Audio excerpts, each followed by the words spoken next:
Hello, I'm Waqar Rizvi, and this is Scope. We're going to start off today's show by discussing U.S.-Russia relations. There has been an intelligence report that's come out not too long ago saying that the Russians wanted to, in fact, have Donald Trump come back into office, and were doing everything seemingly within their power, according to at least U.S. intelligence, to have Donald Trump win once again over President Biden, who is now the current president of the United States. Now, keeping that in mind, we had Biden, who spoke to a media outlet in the United States and spoke of Vladimir Putin, the president of Russia, as being a killer. And then, of course, the Russians did hit back, by recalling their own ambassador based in the U.S. back to Moscow for consultations. And secondly, essentially in a childish fashion, if I may call it that, President Putin saying it takes one to know one when it comes to that taunt of being a killer. Let's discuss all of this a bit further and how much of a crisis this really is in between the two countries' relations. We're now joined by Dr. Peter Rutland, who is a professor of government at Wesleyan University. He's joining us this morning from New Haven, Connecticut. Peter, good morning, and thank you for joining us. How significant a crisis is this? I wouldn't say it's a major crisis, because it's just a battle of words. But it is very sad development. It's more a symbol of how bad relations have become. So this is kind of reflecting the way that the two sides have dug themselves into a very hostile antagonism, what many people are calling a second Cold War. But it's still, the words that President Biden used were very harsh words, very unusually crude, I would say, words for a U.S. president. So I was rather surprised to hear him say that. Yes, I wonder what the goal here then is. Is it because there probably was significant amounts of domestic pressure, right? Because under Donald Trump, there was always that image that he was very close to Putin. And secondly, then when this intelligence report came out, I would think that Biden was sort of in a corner as well? Yeah, obviously domestic politics is 95% of what President Biden is doing right now is focusing on rebuilding America and bringing the warring parties within the U.S. together. And the Democrats had played the Russia card very strongly against Donald Trump for the past 4 years. And so, yeah, the best explanation for why he did what he did is the domestic politics explanation. But also, bear in mind that the U.S. was trying to put pressure on Russia on a variety of fronts, trying to sanction them to improve human rights, trying to block them from completing the Nord Stream gas pipeline. So there were many issues of U.S.-Russian relations that the Biden administration wanted to address. But this very aggressive posture doesn't strike me as a very productive way to actually get any movement on any of those issues either. Interestingly, Peter, we then had this meeting in Moscow just recently over Afghanistan, and, the U.S. was also present in that meeting. So regardless of the differences between the two nations, they do still figure out ways to work together, don't they? They do, but on a very small range of issues. So they work together to extend the nuclear arms limitation treaty for another 5 years. And yes, they had this meeting to discuss the U.S. extrication from Afghanistan. But that's a pretty minimal form of cooperation, and there's not much sign that there'll be any real give and take in either of those areas. And on other topics such as Syria or Ukraine, the U.S. is not in any dialogue with Russia at all. So I think the cooperation has been reduced to dangerously low levels at this point. So then what kind of an impact then does this have? So we've had the Russians who have called their ambassador back for consultations. Now, the Americans have not, though, had a tit-for-tat move in that regard. Their ambassador, I believe, is still very much in Moscow. Will this all just die down? I mean, is this all just political theater at this time? It is political theater, but as you know, politics is theater. I mean, the theater is the political reality. And words are only words, but words have consequences. And I'm afraid that these words will haunt the Biden-Putin relationship. And basically, I'm afraid it's kind of dead on arrival, that any chance for starting a new relationship moving forward in U.S.-Russia relations, that looks dead in the water at this point, because the Russians must be seething. I mean, publicly their statements, at least Putin's statements, have been fairly measured, but the people in the parliament have been saying some pretty strong things, and so even if Russia doesn't kind of retaliate in the short term, they'll bear this grudge for years to come. That nobody likes to hear their president being called a killer or being told he has no soul. Those are just, as you said at the beginning, kind of childish insults, which do sting. If I may play devil's advocate for a moment, Peter, the accusations against Russia, you know them very well within this intelligence report that came out, and even during the Trump years, those are very serious accusations, meddling in another country's democratic process. I mean, how then and what then is a reasonable framework to deal with that then? Well, yeah, and I think those allegations are all true. I'm not denying that Russia did the things that the intelligence report and previous reports have claimed it wanted to do. But the interventions were more serious in terms of their impact in 2016 than in 2020. They didn't go the final lap of actually trying to hack the election machines and so on. So they were using social media, they were using political pressure through diverse channels. And that's pretty much what many countries do. So yes, Russia should be called out on it, but it's not something that I think is an act of war or something. It's in my view, well within the boundaries of normal politics.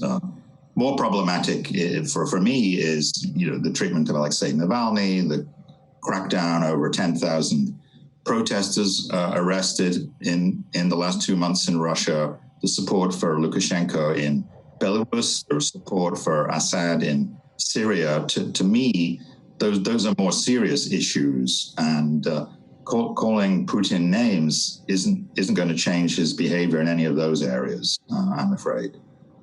As a thought before I let you go, Peter, I wanted to go back to your first mention, or your earlier mention of the Nord Stream 2, because we know that, of course, the Americans have spoken of further sanctions, possibly even when it comes to that pipeline, saying that this is a geopolitical game on the part of the Russians to divide Europe or to create a further gap between the Europeans and the Americans, and that, in fact, Europe should buy American LNG and gas altogether. Has that been smart policy making as well on the part of Washington, or will this turn off, do you think, an ally like Germany or others? Yeah, it's a source of serious contention with Germany, because the German government, Chancellor Merkel, supported the Nord Stream pipeline, even though she took a hard line with Putin on many human rights issues. And the project is, I think, 96% complete now. So just from a pragmatic point of view, it's not clear that the U.S. can stop the project. The Russians have got their own ships in place now to complete it. So I'm a bit puzzled why the Biden administration didn't just move on, and why they renewed these additional sanctions to try to stop Nord Stream, because it looks to me like it's over at this point. But there's some inertia behind the policy, and it doesn't cost the U.S. anything to impose those sanctions. So I guess that's why the U.S. decided to continue. We'll leave it there at that, Peter, but we appreciate you taking your time out this Friday morning to share your expertise with us. That was Peter speaking to us there from New Haven, Connecticut. We're speaking there about what many people are calling quite a significant crisis in relations between the United States and Russia. Russia recalling its ambassador to Washington for consultations, a back and forth of essentially of name calling between Putin and Biden. Is this healthy for either side? Is this really the mature way to deal with the differences? Yes, there are serious differences grievances. As Peter there said, the accusations against Russia about election meddling, etc., those are very serious accusations, but the Russians have just as many grievances, I would think, if we start listing them on the part of the Americans and their possible interference, etc., in quotation marks, of course, there in Russia as well. So is this the best way to have gone about it on the part of President Biden? Does he, at least in my opinion, as I think he is, find himself in a corner because of Donald Trump and his supposedly cozy relationship with Putin, as well as this latest intelligence report talking about Russian election meddling once again in the year 2020's elections there in the U.S.? I'll be back with the next segment after this break.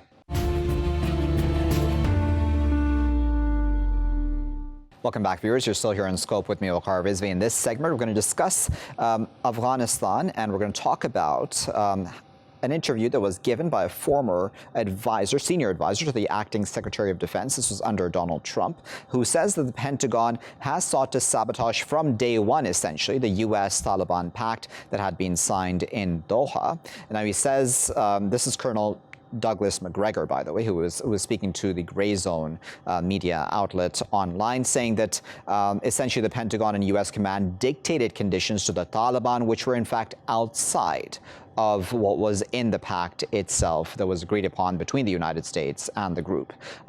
Why would the U.S. military, Department of Defense, Pompeo included, and even now, I mean, are we going to see that sort of thing happening even under Biden, where there is an attempt to downplay that pact? We've already spoken of and heard of the fact that the May 1st deadline will probably not be met by the United States, the May 1st deadline that is to withdraw its troops from Afghanistan. What is this all leading to? Because this forever war then continues even more so into the future, doesn't it? And if one side does not respect the pact that was reached with the Taliban, then why would the Taliban, for example, then hold its end of the bargain? Is that not how, of course, pacts and agreements are meant to work? Let's put that to our guests now and try to understand this a bit further. We're now joined by Sangar Paykhar, who is the host of the Afghan Eye podcast. He's joining us today from Leiden. Joining us this morning from New York, is Adam Weinstein, who is a former U.S. Marine who served in Afghanistan. He's also a research fellow, at Quincy Institute. Adam and Sangar, thank you both for taking your time out to join us here in Scope today. Adam, let me start with you. Do you think that from the moment, for example, Donald Trump even announced the fact that he'd be pulling out troops from Afghanistan, that there was sort of this shock on the part of the military establishment to slow that process down? Thanks for having me. I can't speak to the accuracy of the reporting you referenced, but I will say that I think it's pretty well known that there was a tension between the Pentagon and the Trump administration, and now there's a tension between the Pentagon and the Biden administration about withdrawing from Afghanistan. I don't think the Pentagon wants a full withdrawal. And why that is, I mean, is it the fact that there is a worry, which many people have expressed, Adam, that the Taliban would essentially take over? Concern. I think there's this view within the U.S. military that why would you give up access to Afghanistan? And there's various reasons for that, ranging from counterterrorism to perhaps proximity to other countries. Sangar, what are your thoughts about that? Obviously, this is just one report. As Adam there said, we don't know the veracity of it necessarily as just one man's word. But do you think it makes sense that the Pentagon would be working to try to downplay this pact? Yes, thank you. As you just said, this is just one report. However, what we know about any government institution, when it becomes too powerful, it will sooner or later undermine the civilian leadership, which is often the case. And the U.S. military is one of the most powerful entities around the world, and it has its own interests. The leaders of the U.S. military in Pentagon, they are trying to maximize their power and influence. And that's why I think that ending the endless wars in Afghanistan and Iraq is not serving their interest. Aside from that, we also have people like Joseph Dunford, who was previously a top-ranking military leader. Now he is working for the military-industrial complex, and he's advising the U.S. government. This is very problematic relationship between the military and the private sector in the United States, which is one of the factors why the United States is always engaged in endless wars around the world. Okay, so Adam, as somebody who has served in Afghanistan, do you think that right now, where you're sitting in New York and in the United States overall, that there is still an appetite left on the part of the American people for this continuing involvement in Afghanistan? I think there's an appetite among the American people. I think the majority of the American people want to see a withdrawal from Afghanistan. But the problem is that over the last 20 years, decisions regarding foreign policy and especially the deployment of U.S. troops have become more and more a technocratic or bureaucratic decision that falls outside of the scope of electoral politics. Congress has basically abdicated its oversight position, and so what you see is presidents and the U.S. military essentially making these decisions regardless of what the majority of Americans want. Right. And so if, for example, we hit the May 1st deadline, Adam, and there isn't that pullout, in your opinion, what do you think will happen next? I mean, do you think the Taliban also realizes probably that there's a significant amount of pressure on the Biden administration and it likely cannot meet that May 1st deadline? Do you think it will not be a completely fatalistic outcome? Well, that depends how pragmatic the Taliban decide to be and whether there's any effort towards a negotiated extension. I don't think it's in the Taliban's interest to re-engage U.S. troops and conduct assaults on provincial capitals in Afghanistan.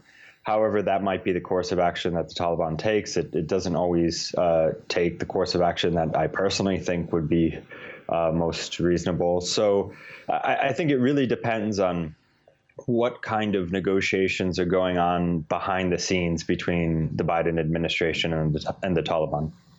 All right, so Sangar, in your reading, what do you think the Taliban would do if the May 1st deadline is not met? From what I've gathered in the last couple of months is that the Taliban leadership is insisting on the deadline because they have commitments to their own supporters, their own fighters, that they have made this agreement with the United States and that the United States must abide by what it has promised the Taliban. However, if you have maybe heard Mullah Baradar, Taliban's representative in Doha, he was in Moscow and he gave a speech. And during his speech yesterday in Moscow, he said that the United States and the Afghan government have violated their agreement numerous times in the past 12 months. So I sense that from the Taliban side, there is a lot of distrust growing towards the United States, despite having an agreement. And if Biden administration really decides to keep their troops in Afghanistan beyond May 1st, the Taliban will probably resort to attacking them. And I don't think I agree with Adam that that's going to benefit Afghanistan, because this will increase hostilities and casualties. And we all hoped for a peaceful resolution. And this is why most people have spoken in favor of this peace agreement. And now that it's sort of falling apart, it's causing serious concerns. I'll give you the final word, if I may, because I want to be fair, right? Obviously, the Taliban is not completely innocent, right, in this case. So I wonder, for the Afghan people themselves, who are stuck in the middle and always have been, of course, in such a situation, what do you think is a reasonable outcome for them? Because the Taliban have blood on their hands, the Americans have blood on their hands, seemingly as well. Which side and whom really is the one that seemingly speaks for the Afghan people? Well, the Afghan people are incredibly diverse, so I don't think there is a side that speaks for the Afghan people. I think the majority of them do not want to return to a Taliban-style emirate, but that does not mean that there's no amount of support for the Taliban either. Look, this is a political agreement that both sides have undermined. The Taliban undermined it by continuing to engage in relatively high rates of violence and at certain points trying to surround provincial capitals and enter them, and engaging in assassinations in some cases. And the United States has undermined the agreement by constantly leaving open the possibility that they would remain past May 1 and essentially downplaying our commitments to this agreement. And the Afghan government has undermined the agreement by, at times, slowing the process down, creating delays for the commencement of intra-Afghan negotiations. So and granted, the Afghan government is not a party to the U.S.-Taliban agreement, which is important to note, but all sides have essentially undermined this agreement, and the Afghan people have been the ultimate victims. Very well. We'll leave there as the final word, but we appreciate both Sangar and Adam for taking their time out of their busy schedules to speak to us this Friday, for sharing their thoughts with us about this one Colonel Douglas Macgregor, who was speaking to the Grey Zone media outlet, as I said, online. He is, yes, just one, of course, ex-official now, who has spoken about how the Pentagon has sought to downplay and even go against, really, the U.S.-Taliban pact as it was signed in Doha, doing everything within its power, even under Pompeo, to ensure that there wasn't a complete withdrawal from Afghanistan. In fact, not a withdrawal at all at this point in time, at least, of U.S. troops, or even a drawdown. May 1st, that deadline seems less and less likely, even with the new president in office. Of course, he needs time, logically speaking, as well, to look at all these policies and to see if the pact works for him or not. That's just something which is logical. And of course, it's not in anyone's interest, right, of either side who has signed this agreement, either the United States or the Taliban, to go back into a full-fledged conflict between the two sides. So then what happens next? What happens the day after May 1st, May 2nd, for example? What does this mean for the Afghan people who, as I put to Adam and Sangar, remain in the middle of all of this? And it's them, at the end of the day, who should be the central focus of any peace process for that country. I'll be back with my final segment after this break. Welcome back, viewers. You're still here in Scope with me, Will Garvey. Now, in this segment, we're going to discuss, in the final segment of today's show, in fact, we're going to discuss the joint report that has come out of several branches of the U.S. intelligence, which concludes, and I'm quoting it now, that racially or ethnically motivated violent extremists are most likely to conduct mass casualty attacks against civilians. Now, domestic violent extremism, as we've spoken of a number of times here in Scope, is on the rise across the United States, and this is the case for many countries around the world as well. But the U.S. seems to be now finally waking up to that threat, and we continue to have, on a repeated basis, intelligence officials saying that the threat is growing. This is all, of course, important because we've also had the context of the Atlanta attacks, even though arguably many people would say it's not necessarily connected directly to anti-Asian racism, but there is no denying the fact that there has also been a huge rise in anti-Asian racism, especially because of Donald Trump using terms and phrases like the China virus to refer to the COVID-19 pandemic, et cetera. And of course, there have been other attacks against other minorities in the U.S. in the past years as well. So that is undeniable that there is domestic extremism. White supremacy is also growing, especially, again, under Donald Trump's tenure as president as well. Let's discuss all of those issues a bit further. We're now joined by Joe Gomez, who is in fact joining us here in the studio here in Lahore. He is a political analyst, contributor at CBS Radio, investigative reporter, and an expert on hate groups.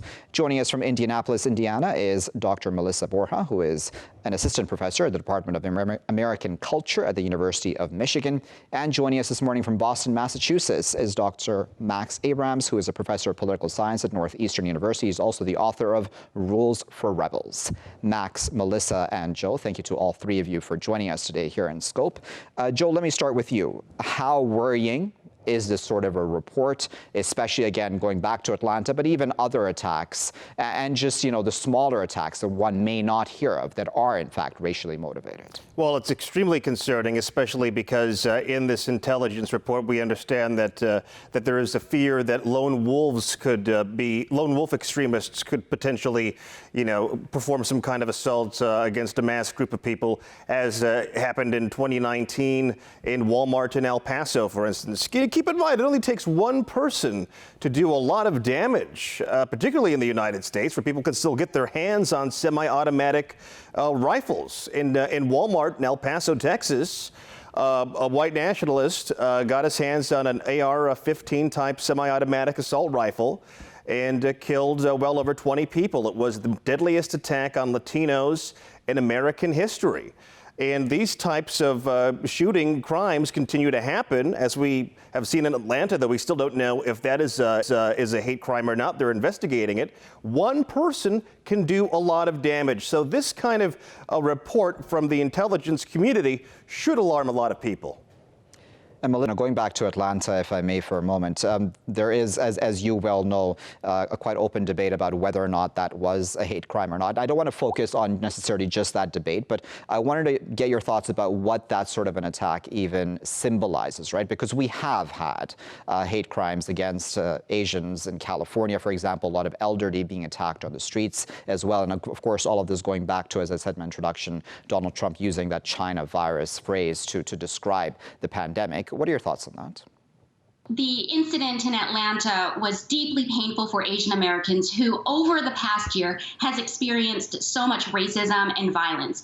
Asian Americans are hurting right now. We are grieving. This is just one terrible incident that's part of a broader range of experiences. Stop AAPI Hate has documented over 3,000 acts of anti-Asian racism and harassment in the past year. So the impact has been huge. My 71-year-old mother doesn't even want to go out for a walk in the afternoon sun because she is scared. And I think we need to focus less on the intent and more on the impact that this has on Asian Americans.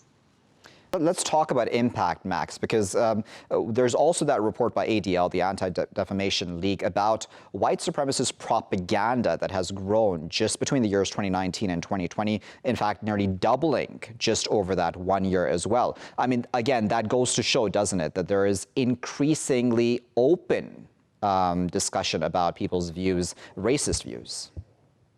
Well, there's no question that the far-right threat is growing. There are many different data sets, and they all point to the same conclusion. And it seems as if right-wing extremism had an uptick towards the latter end of Trump's tenure, but may actually be increasing even more. With respect to how open the propaganda and messaging is, I'm not entirely sure I agree with the premise of your question. I would push back a little bit, because what I think is going on is that as there's a greater realization, especially by federal authorities, that the right-wing threat is growing, there's naturally a bigger government response to quell it. And when that happens, the extremists can't be as open, or else they'll find themselves in prison. And so more and more, the radical messaging is going to go underground. We see that on Twitter, for example, where a common approach, especially since the January 6th Capitol attack, has been to deplatform extremists. These extremists aren't going away, but they're going to be communicating with each other in different ways. They're going to go to more marginal social media platforms like Parler, or they'll use apps which are encrypted on both ends. And this makes it even more difficult for law enforcement to crack down on these people. That's an interesting point, isn't it, Joe? Because there is, yes, an argument to be made that the more we talk about this, and the more this comes out in the open, and the more there are consequences for this sort of racism, that people would then go underground, wouldn't they? Yeah, we've seen this happen before as well. I mean, this is in numerous occasions when you talk about mass casualty events involving extremists or domestic terrorists in the United States. You can go to the Pittsburgh synagogue shooting, for instance. He was very active on some of these white supremacist message boards. The Walmart shooter of 2019, he was also active on these very obscure white supremacist message boards, some of which were being used by the Christchurch shooter in New Zealand. So, there is this kind of dark underbelly that exists in the World Wide Web where these people can commingle and share their thoughts. And it's very, very hard or almost impossible to police. So the more you shine the light on the fact that this problem exists, you're absolutely right. I mean, they're going to find ways to still communicate with each other, still make their schemes, and make it harder for law enforcement to figure out what's going on. Melissa, when I was reading up on anti-Asian racism within the American context, and of course it's happened in many other parts of the world as well, there's also concern, for example, in Australia. I didn't, to be very honest, know much of the history of it, and it's opened my eyes to it. But do you think that there is a huge connection between racism, against Asian Americans or Asians in other countries as well, and just racism and xenophobia as a whole, which has grown arguably in the United States, be it since 9/11 against the Muslim community or other communities and ethnicities as well in the whole immigration debate against Latinos, et cetera? Absolutely, I see a connection. We need to see anti-Asian racism in the broader context. There's a deep history of this in the United States that reaches back centuries, but we know that it's continuous with other forms of racism and xenophobia that affects other groups. So Asian Americans have been very insistent on calling for justice and policy changes that are in solidarity with other groups of color that have experienced racism and xenophobia, Black communities, Latinx communities, and so on. And I don't think it's an accident that we have seen in recent years the same politicians using stigmatizing rhetoric that blames Asian Americans and Asian people for the pandemic, that those same leaders are also using anti-immigrant, xenophobic language, racist language. This is not a coincidence. So then, Max, how does one pull this all back then, right? Under Donald Trump, it seemed to be a Pandora's box. But then again, of course, there was a lot of, blowback as well, as you correctly pointed out, for those people who did express any racist views. I mean, is this something that's very hard to pull back? I do think so. And I like your question and that conversation that you just had previously in terms of trying to understand the origins of this, anti-Asia, discrimination in the United States. And I think that there are a lot of parallels with 9/11 because, of course, what happened with 9/11 was there was essentially a geopolitical conflict. And then the xenophobia against Muslims really flourished inside the United States. And similarly, there's a geopolitical issue between the United States and China in terms of China's rise and its hegemonic growth, as well as the spread of the virus, which has had a very tragic effect in terms of the treatment of Asians in the United States. Of course, the Asian population is quite diverse, but I suspect that some of these perpetrators against the Asians don't recognize that, and they might view all of them as China. And so there seems to be this sort of geopolitical onset, which then translates into mistreatment and illiberalism in the United States. And so I think that it's very important to discuss these international relations dynamics in a way that doesn't put the minorities at risk at home.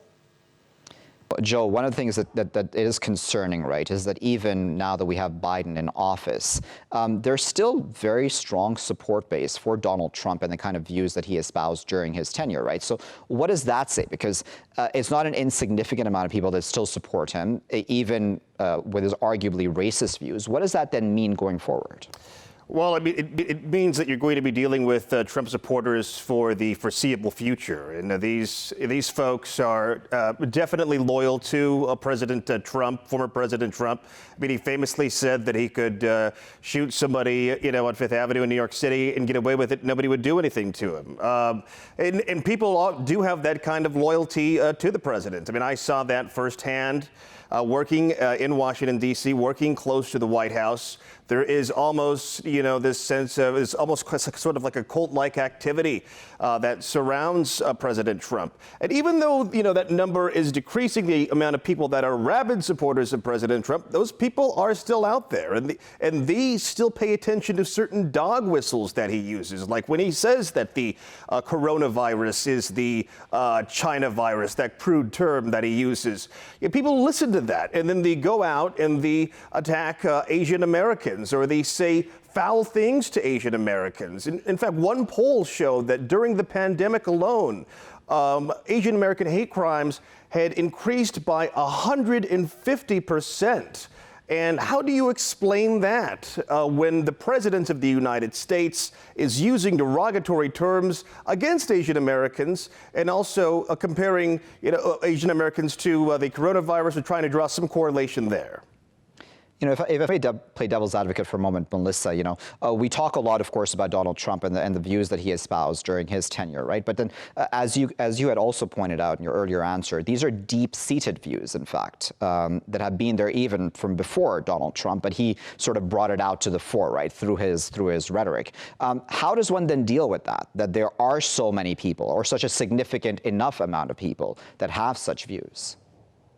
This is a difficult issue. I do find hope in the fact that before the pandemic, researchers have found that there had been a decade-long decline in anti-Asian bias. Unfortunately, with the beginning of the pandemic, with the use of stigmatizing rhetoric by Donald Trump and other politicians, we saw those declines absolutely reversed in very significant ways. But the fact that there was a decline before the pandemic indicates to me that we can make progress in terms of making sure America is safe and inclusive for all people.